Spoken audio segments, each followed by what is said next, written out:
नमस्कार, आपण पाहता हिरकणी न्यूज. हिरकणी न्यूज प्रत्येक क्षण ताज्या घडामोडी आणि महत्त्वाच्या प्रत्येक बातमीसाठी नेहमी तत्पर. मानकापूर जवळ भीषण अपघात, 12वीचा निकाल घेऊन परतणाऱ्या विद्यार्थ्यावर काळाचा घाला. निपाणी तालुक्यातील मानकापूर स्वागत कमानी समोर आज सायंकाळी 4:30च्या सुमारास भीषण अपघात झाला. रेंदाळच्या दिशेने मुरुम भरून भरधाव वेगाने येणाऱ्या MH511242 या डंपरने इचलकरंजीहून मोटरसायकलवरून येणाऱ्या 3 विद्यार्थ्यांना जोरदार धडक दिली. या दुर्घटनेत एका विद्यार्थ्याचा जागीच मृत्यू झाला असून 2 जण गंभीर जखमी झाले आहेत. मिळालेल्या माहितीनुसार रांगोळी तालुका हातकणंगले येथील गणेश कांबळे, अर्जुन मिरजे आणि साहिल कांबळे हे 3 जण 12वीचा निकाल घेऊन इचलकरंजीहून आपल्या गावी परतत होते.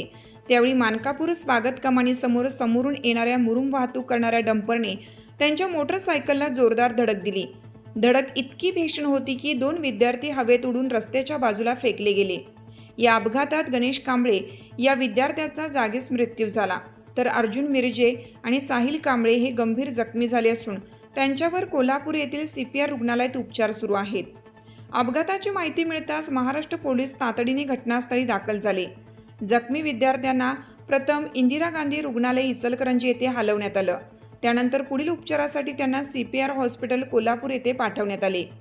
घटनेनंतर चिकोडी सर्कल पोलीस निरीक्षक यांनी घटनास्थळी भेट देऊन पाहणी केली व पंचनामा केला. तसेच सदलगा पोलीस स्टेशनचे कर्मचारीही घटनास्थळी दाखल झाले होते. अपघातानंतर परिसरात मोठी नागरिकांची गर्दी झाली होती. दरम्यान या रस्त्यावरून दररोज मोठ्या प्रमाणात मुरुम वाहतूक होत असल्याचा आरोप नागरिकांनी केला आहे. अंदाजे 200हून अधिक डंपर या मार्गावरून भरधाव वेगाने धावत असल्याने वारंवार अपघात घडत असल्याची संतप्त प्रतिक्रिया ग्रामस्थांनी व्यक्त केली.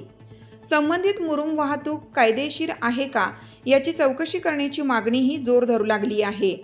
तसेच मानकापूर फाट्याजवळ तातडीने स्पीड ब्रेकर बसवावेत अशी मागणी नागरिकांकडून करण्यात येत आहे. या अपघाताचा पुढील तपास सदलगा पोलीस करीत आहेत. हिरकणी न्यूज करिता कर्नाटक संपादक बबन जामदार, मानकापूर. आपल्या हिरकणी न्यूज चॅनलला लाईक करा, शेअर करा आणि सबस्क्राईब करायला विसरू नका आणि रहा अपडेट.